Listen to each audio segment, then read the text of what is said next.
Assalamualaikum warahmatullahi wabarakatuh. Allahumma sholli ala Sayyidina Muhammad wa ala ali Sayyidina Muhammad. Kembali lagi di Media Belajar Channel. Medianya belajar kita semuanya. Bagaimana kabarnya kawan-kawanku semuanya? Semoga kalian semua dalam keadaan sehat ya. Di sini kita akan belajar kembali tentang soal-soal SCT.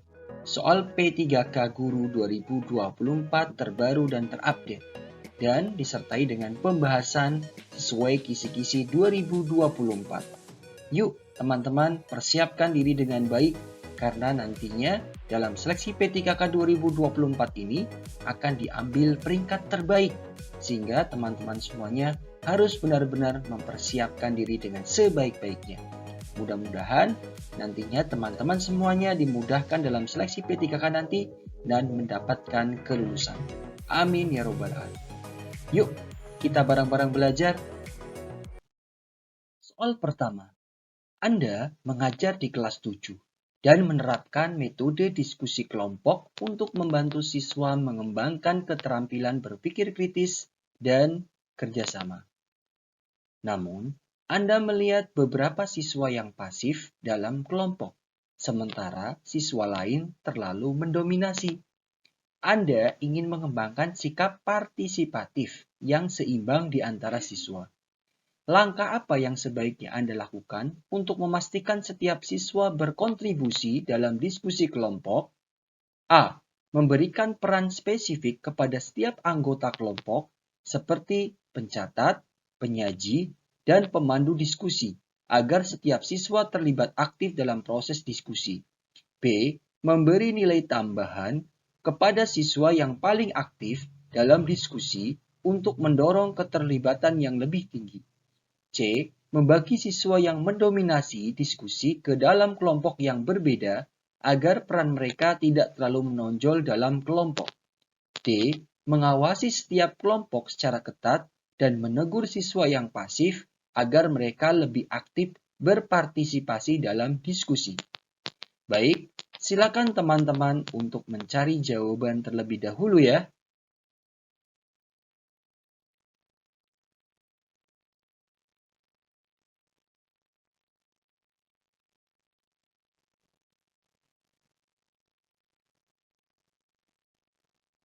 Oke, jawabannya adalah A. Penjelasan dari jawaban di atas yaitu jawaban A. Kenapa jawaban terbaik? Karena di sini memberikan peran spesifik yang membantu setiap siswa berkontribusi sesuai peran mereka, sehingga mendorong keterlibatan semua siswa tanpa ada yang terlalu mendominasi atau pasif. Karena masing-masing anak sudah diberikan tugasnya masing-masing. Yang C, memindahkan siswa yang mendominasi dapat membantu keseimbangan, namun tidak menjamin partisipasi semua siswa dalam diskusi, karena pastinya nanti ada siswa yang pasif. Kemudian yang B, nilai tambahan untuk siswa aktif mungkin hanya membuat beberapa siswa lebih dominan, sementara yang pasif tetap tidak berpartisipasi. Artinya yang pasif ya tetap pasif seperti itu. Kemudian yang D, menegur siswa pasif bisa memberikan tekanan yang tidak perlu dan mungkin membuat mereka semakin enggan berpartisipasi. Itulah penjelasan dari soal nomor 1. Yuk kita lanjut ke soal nomor 2. Soal nomor 2. Seorang siswa di kelas Anda, yaitu Budi, sering terlihat mengantuk di jam pelajaran pagi dan tidak menyelesaikan tugas tepat waktu. Anda menduga hal ini terjadi karena dia sering begadang. Ketika Anda mencoba bertanya, Budi hanya menjawab singkat dan tampak menghindar dari obrolan lebih lanjut. Apa tindakan terbaik yang sebaiknya Anda lakukan sebagai guru? A. Memberi peringatan tegas kepada Budi dan mengharuskan dia tidur lebih awal. B. Menghubungi orang tua Budi untuk menanyakan tentang kebiasaan tidur anaknya. C. Mengajak Budi berbicara secara pribadi untuk mencari tahu lebih dalam tentang masalahnya dan menawarkan solusi yang sesuai. D. meminta Budi untuk tetap mengikuti pelajaran tanpa memperhatikan masalah pribadinya. Karena sebagai siswa ia harus disiplin. Oke, silakan teman-teman untuk mencari jawabannya terlebih dahulu ya.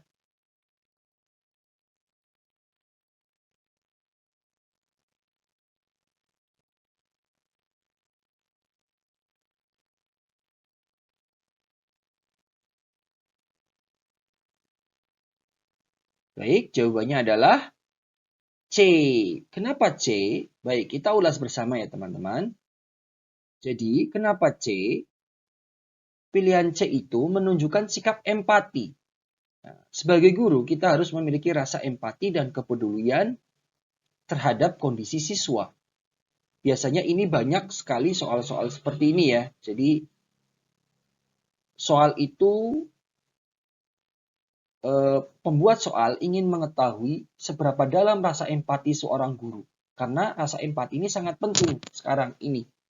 Karena dengan guru yang memiliki rasa empati terhadap siswanya, maka nantinya akan timbul rasa saling menghargai, saling menghormati di antara guru dengan siswa. Sehingga timbul rasa keharmonisan sehingga pembelajaran dapat menyenangkan seperti itu. Dengan berbicara secara pribadi, guru berusaha memahami lebih dalam situasi yang dihadapi Budi, tanpa menimbulkan rasa malu atau tekanan di depan teman-temannya. Ini juga membuka komunikasi yang baik antar guru dan siswa, yang dapat membantu Budi dalam menemukan solusi bersama.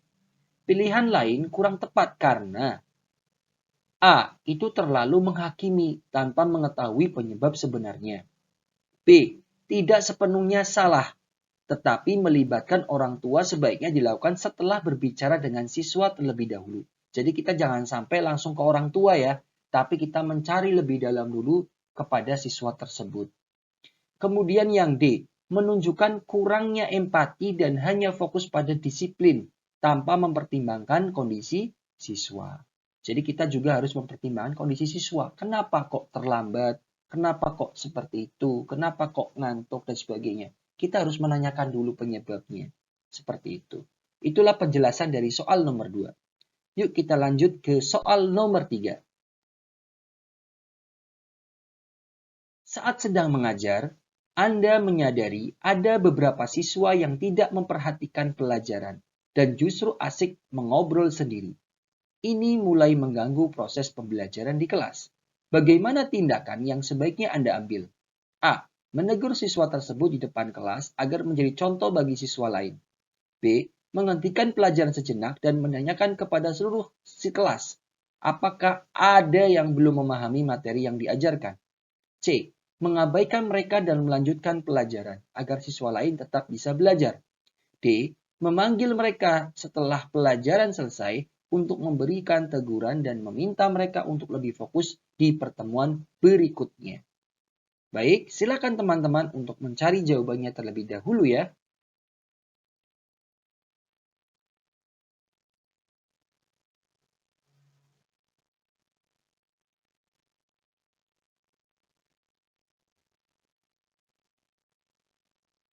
Baik, jawabannya adalah B. Kenapa kok B? Oke, kita ulas bersama ya teman-teman. Nah, jadi kenapa pilihan B adalah langkah yang baik untuk mengalihkan perhatian siswa kembali ke pelajaran? Jadi, langkah poin B ini, pilihan B itu adalah langkah yang baik untuk mengalihkan perhatian siswa yang tadi sedang ngobrol. Agar mereka itu kembali ke pelajaran tanpa mempermalukan siapapun. Jadi tanpa mempermalukan siswa yang sedang ngobrol tadi. Jadi menegurnya itu secara halus. Dengan menanyakan pemahaman seluruh kelas. Jadi tidak ke anak tersebut, tapi ke seluruh kelas. Ini mungkin level guru yang luar biasa ya. Jadi kita juga harus istilahnya mencontoh perilaku-perilaku yang baik seperti ini. Guru dapat mengevaluasi apakah ada masalah dalam cara mengajar atau materi yang mungkin kurang dipahami. Jadi barangkali metode yang kita lakukan mungkin monoton ataupun kurang menyenangkan, sehingga harapannya dengan ada komunikasi demikian, kita dapat merefleksi sehingga nantinya dapat melakukan pembelajaran dengan lebih baik lagi, seperti itu. Karena bisa jadi itu berasal dari siswa itu sendiri, Bisa jadi berasal dari guru itu sendiri, seperti itu. Nah, pilihan lain itu kurang tepat karena apa? A. Dapat membuat siswa merasa malu dan kurang nyaman di depan teman-temannya yang bisa mengganggu motivasi belajarnya. Kemudian yang C. Mengabaikan masalah yang mungkin malah akan memperburuk dan mengganggu proses pembelajaran lebih lanjut. Dan yang D, efektif sebagai bentuk evaluasi. Jadi kalau menegur itu memang efektif, tetapi kurang langsung dan mungkin kurang berdampak pada pengendalian situasi saat itu juga. Artinya apa? Jadi saat itu memang kita harus mengambil tindakan, tapi tindakan yang paling tepat. Kalau hanya dipanggil saja, saat itu bagaimana kita harus melakukannya?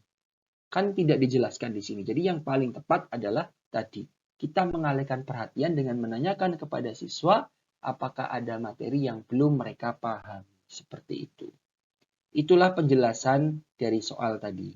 Gitu ya teman-teman. Oke, kita lanjutkan ya. Soal selanjutnya. Anda adalah guru di sekolah yang baru menerapkan kebijakan penggabungan kelas untuk mengakomodasi kekurangan tenaga pengajar. Sekarang, Anda mengajar kelas yang berisi 40 siswa dengan kondisi ruang kelas yang terbatas. Siswa-siswa menjadi kurang fokus dan perhatian mereka terpecah karena lingkungan yang bising dan ramai. Ini membuat sulit bagi Anda untuk memberikan perhatian yang cukup pada setiap siswa. Apa yang sebaiknya Anda lakukan untuk memaksimalkan proses pembelajaran dalam situasi ini? A. Membagi siswa menjadi beberapa kelompok kecil dan menggunakan metode pembelajaran berbasis proyek, di mana Anda bisa berkeliling mengawasi setiap kelompok secara bergantian. B.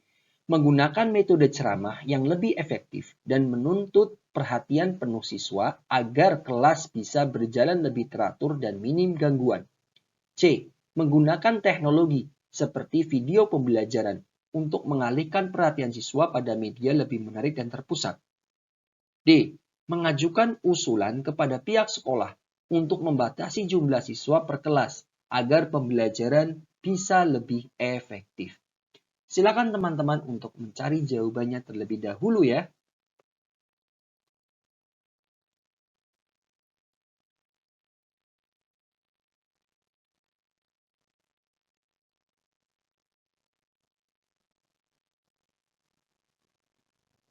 Baik, jawabannya adalah A ya teman-teman. Kenapa kok A? Baik, kita ulas bersama.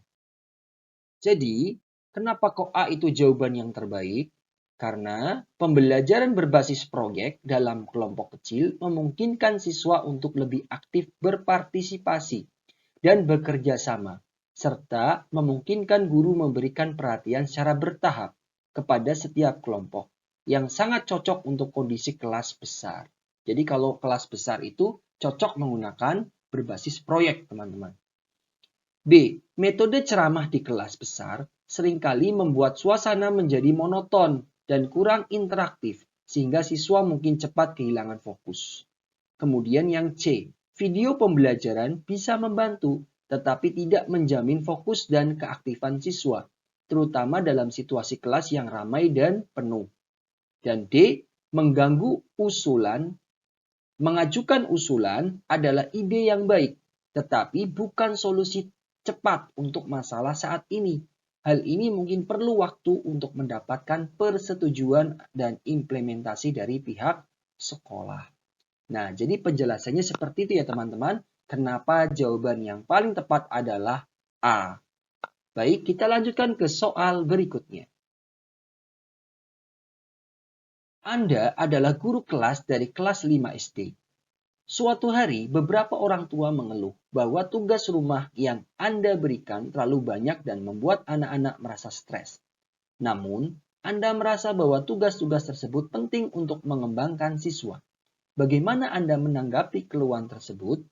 A. Menjelaskan kepada para orang tua bahwa tugas tersebut penting untuk meningkatkan kemampuan siswa. B. Mengurangi jumlah tugas yang diberikan agar siswa tidak terlalu stres. C. Membuat survei sederhana kepada siswa dan orang tua untuk mengetahui pandangan mereka terkait tugas rumah yang diberikan. D. Tetap pada keputusan Anda karena tugas ini memang sudah disesuaikan dengan kurikulum. Oke, silakan teman-teman mencari jawabannya terlebih dahulu ya.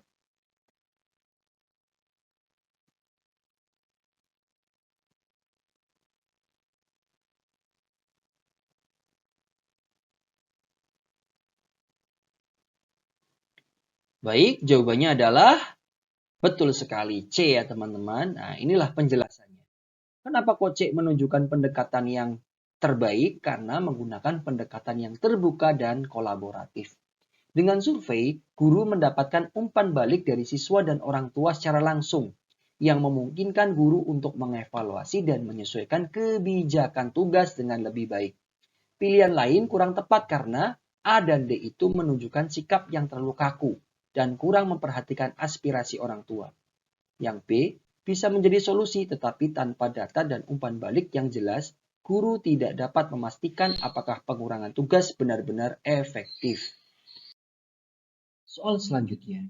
Pada suatu pelajaran, seorang siswa mengajukan pertanyaan yang sangat kritis mengenai materi yang Anda ajarkan.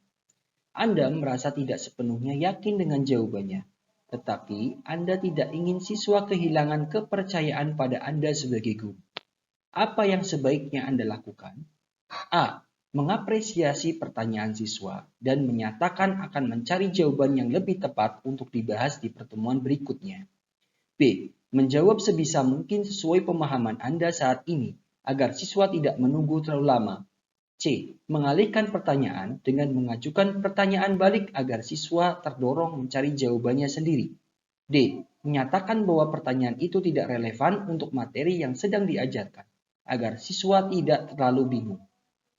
Baik, silakan teman-teman untuk mencari jawabannya terlebih dahulu ya.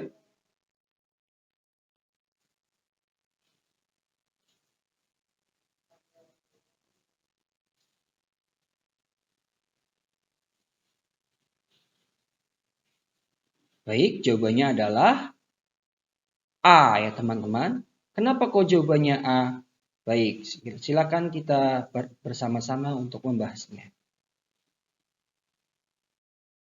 Nah, kenapa kok pilihan A menunjukkan kejujuran? Ya, jadi pilihan A itu adalah pilihan yang terbaik karena menunjukkan kejujuran dan sikap yang terbuka terhadap pembelajaran.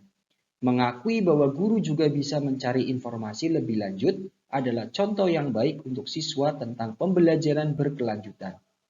Nah, jadi pilihan ini adalah bagaimana guru itu mengakui bahwa guru juga memiliki titik kelemahan. Artinya kelemahan di sini artinya sesuatu yang mungkin guru lupa atau perlu mencari tahu lebih dalam. Jadi jangan sampai kita seakan-akan tahu padahal itu tidak tahu. Malah nanti terjadi sesuatu yang tidak baik. Artinya akan terjadi kesesatan yang nyata. Nah, itu. Jadi mengakui sesuatu, kejujuran terbuka inilah prinsip dari sikap guru yang terbaik.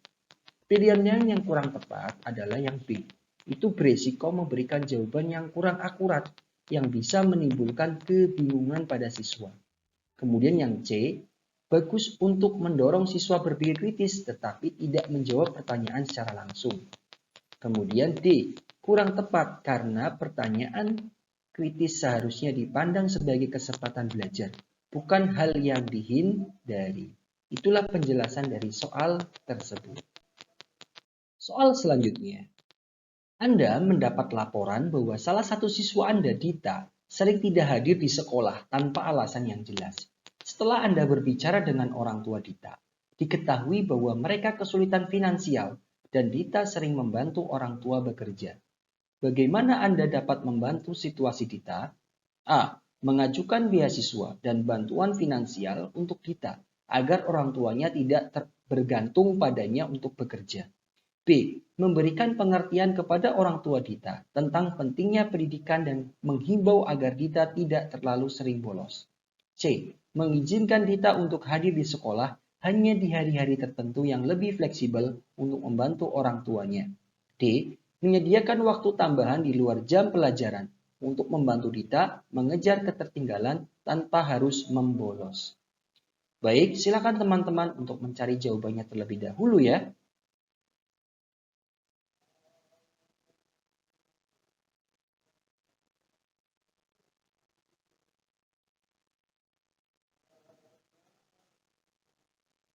Baik, jawabannya adalah D ya teman-teman. Kenapa kok D? Mari kita bahas bersama. Jadi pilihan D itu memungkinkan Dita tetap mengikuti pelajaran tanpa harus kehilangan kesempatan membantu keluarganya. Ini adalah langkah solutif dan tidak membebani orang tua. Pilihan lain yang kurang tepat karena apa? A. Itu bagus, tetapi bantuan finansial tidak selalu bisa diakses langsung atau tersedia dalam waktu yang singkat. Yang B. Penting untuk memberi pengertian, tetapi tidak menyelesaikan kebutuhan jangka pendek Dita dan keluarganya. C. Tidak memberikan solusi pendidikan yang konsisten pada Dita. Seperti itu ya teman-teman. Oke, kita lanjut lagi ke soal berikutnya. Di sekolah Anda, ada seorang guru lain yang sering terlambat datang dan meninggalkan kelas lebih awal. Anda tahu bahwa banyak siswa mengeluh mengenai hal ini, dan ini mempengaruhi motivasi belajar mereka. Sebagai rekan kerja, apa yang sebaiknya Anda lakukan? A. Mengadukan hal ini kepada kepala sekolah agar mendapat perhatian lebih serius. B. Mengajak bicara guru tersebut secara pribadi untuk memahami alasan di balik kebiasaannya dan memberikan saran. C. Mengingatkan siswa untuk tetap menghormati guru tersebut dan fokus pada pelajaran mereka sendiri. D. Mengadakan pertemuan kecil dengan beberapa guru lain untuk membahas cara menghadapi masalah ini bersama-sama. Baik, silakan teman-teman untuk mencari jawabannya terlebih dahulu ya.